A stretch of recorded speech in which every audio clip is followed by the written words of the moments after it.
Great, can't wait. We have a birdhouse in our backyard that's affixed to the trunk of a tree, an oak tree.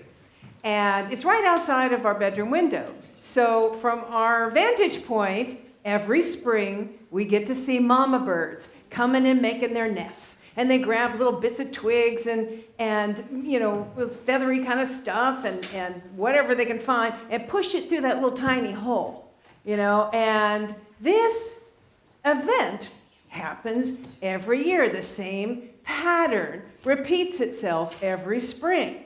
And, probably not the same bird, but it's happening. Mama birds do their thing. And we don't touch the birdhouse because, just kind of want to let nature play itself out. And of course, when the babies are born, it's so sweet. They're so loud. They're so hungry. And mama bird diligently goes and finds those juicy worms, brings it back to those hungry mouths, which quiets them for about 1/10 of a second. And then they start again. It's this beautiful cycle of life. Now this year, we had a squirrel that got really curious about this house. And it came down and it started chewing at the opening, the wooden opening, started chewing it.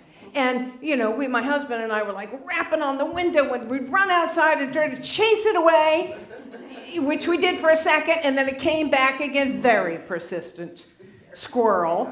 And I don't know, I didn't know they liked bird eggs, or maybe there's something else in there. I don't know what. So my husband decided it was time to get a new birdhouse. One that has there's like a metal ring around the opening, and I think most of them are made this way now, because for obvious reasons, to keep the critters away, but this is an old one. In fact, I think we inherited it from the previous owners. And so when he took it down to put the new one up, he opened it, and there was a mass of organic matter that was just crammed inside of there. So every year, the mama bird builds on top of the other nest, and the older nest, and another nest, and another nest, and who knows how many years those nests have been crammed in there. She just piles on top of it. Woo! And I don't even want to think about what's in there, right? Yikes. So out it goes. He puts up the new one. It's working fine. Mama bird's already found that one. So this idea of piling up this new thing on top of the old stuff kind of reminded me of, sometimes we don't want to think about it, but springtime this time of year, sometimes we begin to think about spring cleaning and looking at all of the stuff that is piled up in our closets. If you're getting ready to move, you really experience this, right? The closets and the pantry and the garages. And if we do spring cleaning, if and when we do, we are often surprised, aren't we, at how much has built up and how quickly all of that has piled up in a year. Hopefully we begin to clear it out. Well, the same phenomena happens in our consciousness. Old ideas begin to build up over time. Old thoughts, old fearful ideas, old ideas based in a belief in separation pile up over time. And if we don't do a serious investigating and clearing that out, and we just try to put new, empowered, inspired, enlightened ideas on top of all that old stuff, it's like the mama bird trying to build a new nest on top of all the old ones, all the old rotted ones. I mean, it just can't hold, right? At some point, it's going to fall over. So we want to think about maybe doing a thorough spring cleaning. Just a thorough spring cleaning of our consciousness. We need a good reboot. And things work a lot better when we reboot them, don't we? our phones, our computers, our TVs work a whole lot better when we have a smart TV. And I have to say, it runs so slowly. It takes forever to load a program. And, you could be in the middle of and I have to say this happens a lot on Apple Plus. I don't know what it is. Where you're in the middle of watching a show and you're just getting to the good part, and the murderer is. And it pauses and you see the little buffering thing going around and around and around and around. And then I know it's time to pull the plug. To reboot it. And I don't know the mechanics if it's like data gets backed up there. Chris, is that what happens? I don't know, but it works. I think it clears out all that old data and you plug it back in and it works fine. Everything's flowing well. For a while, yeah. I mean, there's a lesson in there for us. There's a lesson in there. And, it's kind of a universal phenomenon, this idea of rebooting. The universe reboots itself. Stars form, and they burn brightly for billions of years, and then after a while, they burn themselves out. While at the same time, billions of light years away, there's another cycle starting. There's another sun that's beginning to form. And this universal rebooting shows up in our lives, whether we want it to or not. The pandemic was a giant reboot, wasn't it, for all of us? All of us that survived, I have to say. I think we want to remember that there's 6.8 million people who lost their lives because of COVID during that time. And I think we don't want to think about it. We just want to gloss it over, We don't want to remember it unless, of course, it was a relative of ours. Then we'll never forget, right? We want to hold that in our heart, too. But the pandemic, changed all of our lives forever. Some just slightly, some significantly, right? And for those of us in spiritual community, hopefully, we took it as an opportunity to look at our lives and turn within and reflect and see, what maybe needed to be reworked or rethought, right? When everything shuts down, that's, there's nothing else to do. It's a good opportunity to reboot. And that was kind of the subject, the topic of my talks back then, if you'll remember. And, people did. Many people made some big positive changes during the last few years. Some people quit the jobs that they hated and began their own business that they always wanted to have. Some people wrote books during the pandemic. A lot of people realized they didn't need to drive as much or fly as much. Zoom, I think, made its investors billions. Wish we would have invested in that. People, they began to go out and appreciate nature. They began to rediscover the outdoors, right? I mean, when that's the only place you have to go is outdoors. That's where you go. And people fell in love again with nature and the outdoors and began a beautiful relationship with it. Some people adopted a pet during this time and started a beautiful relationship with that animal. A lot of us reconnected with family members and extended family members, right? And have stayed connected. And again, for those of us who are on a conscious path, we took it as an opportunity to self-reflect, to look at ways of being that were just not really working anymore.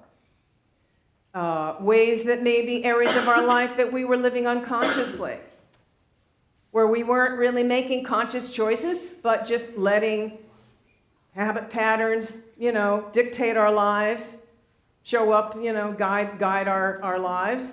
So it was an opportunity to really investigate that and to see where we were, living unconsciously and to begin to make some conscious choices. And some of us decided to, make a choice to live consciously from the highest divine self within us and to be guided in our lives from that highest divine self.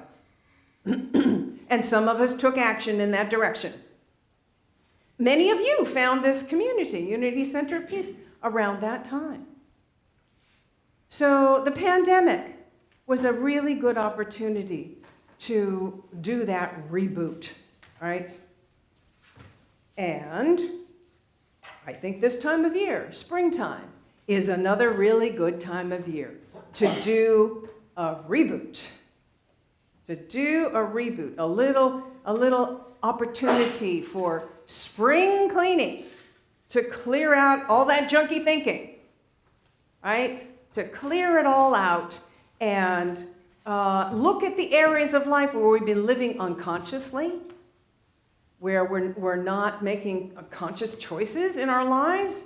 Look at ideas and false beliefs and fears and beliefs that are based in separation and identify that and clear it out. Reboot, reset, refresh. That's what the theme of this month is. Reboot, reset, refresh. We have an opportunity to do that.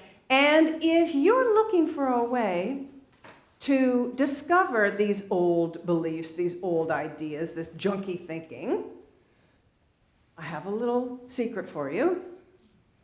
Just sit in meditation for an hour. They will all show up. I absolutely guarantee it.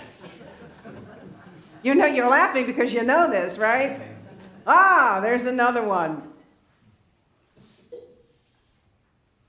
Right. And, a lot of times when we're doing a reboot, we expect an upgrade. A lot of times with a reboot, we get an upgrade. We want an upgrade, right? We all want an upgrade in our lives. I want an upgrade. I think it's a natural, evolutionary thing. We want to upgrade in our health and vitality, an upgrade in our relationships, an upgrade in our careers, an upgrade in our prosperity, an upgrade in our relationships, an upgrade in our experience of our divine inner self and our connection with infinite peace. We want an upgrade. But in order to get the upgrade, what do we need to do? Reboot. We need to do the reboot first. If I want an upgrade in my level of prosperity, then I need to clear out the clog in my consciousness of scarcity thinking, of fear of not having enough, of forgetting that I'm sourced by the divine. Clear it out. Reboot. Let's affirm that together. I'm clearing it out. I'm rebooting. Together? I'm clearing it out. I'm rebooting. If I want an upgrade in my health and vitality and well-being, then I need to clear out the clog in my consciousness that is focused solely on illness, that this idea that the body falls apart over time, and forgetting that divine life is alive in every cell of my body.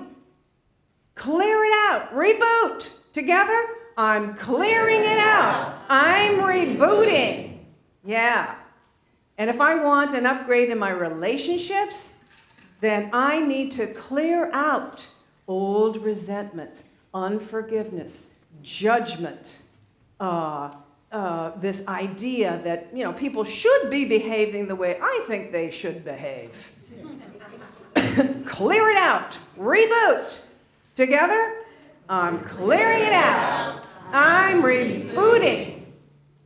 And if I want an upgrade in my connection with inner peace and have unshakable awareness that who I am is that infinite divine source expressing, and we all are, and we are all emanations of this one divine light, and to allow myself to be guided from that place, from that consciousness, consciously in my life, then I need to clear out my unquestioned allegiance to the ego, to that small, fearful, separated self that always just wants to protect itself and defend itself.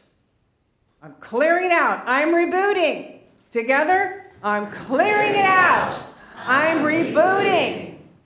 And if we want an upgrade in the experience of love and peace in this world, then we need to clear out of our consciousness, of our collective consciousness, judgments, intolerance, fear of others, apathy, divisive thinking, extremist thinking. And I know it's the collective consciousness that we're clearing out. Well, we can only be responsible for our own consciousness, but think of it as, we're priming the pump. We're getting it started. We're like that sourdough starter, that we can begin this whole process, which makes it easier for other people to open to the idea that they can let go of that too. That they can let go of that and clear it out and experience more inner peace. Experience more the idea that we want to create a world that works for everyone. That's what we're doing. I'm clearing it out. I'm rebooting. Together, I'm clearing it out. I'm rebooting. Right, so you have been given a palm frond, and if you didn't receive it when you came in, raise your hand. We got some more back there. And I realized that sort of palm fronds on Palm Sunday is more of a traditional Christian thing, and we are anything but traditional, and we're more interfaith, frankly, and interspiritual, but I kind of like the idea of the palm frond and honoring that because, in many places in this world, and particularly at that time, the palm was a source of food, it was a source of shade, it provided many other things that they used. And also the symbology of it is good. I think. It represents the victory of the faithful over enemies of the soul. The victory of the faithful over enemies of the soul. Well, the enemies of the soul, all that junky thinking. All those old, fearful, false, judgmental, resentful ideas that that we're in the process of clearing out. So, here's the thing. It looks a little like a broom, doesn't it? In fact, if you would just take it, watch your neighbor, don't hit your neighbor, just sort of feel like you are, unless of course it's your dad, then you want to do that. Just sort of feel like, you're clearing it out. So here's the thing. Here's what we can do. It's a visual representation of clearing out those old ideas, those old junky thinking, those old nests that have been, building up. So this week, and I have a handout that I've created with those affirmations that we just did. It's in your program. Take it home, and you can do this little motion. Take this home, put it in a place where you remember it. Do the affirmations, and it's just this visual representation. So you're integrating it into your body. This whole idea of I'm clearing it out, I'm clearing it out, I'm releasing, I'm letting go, I'm rebooting. Because what we want to do, asking you and encouraging you to do it this week, because we want to have a clear, clean foundation on which to build new ideas, refresh, rebirth, create new empowering things next Sunday, on Easter Sunday. Okay? So tell me, yes, you will be doing this week. Yes! All right, I got 2 hands up there. Yes! Yes! All right. Woohoo! Excellent. Namaste. Namaste.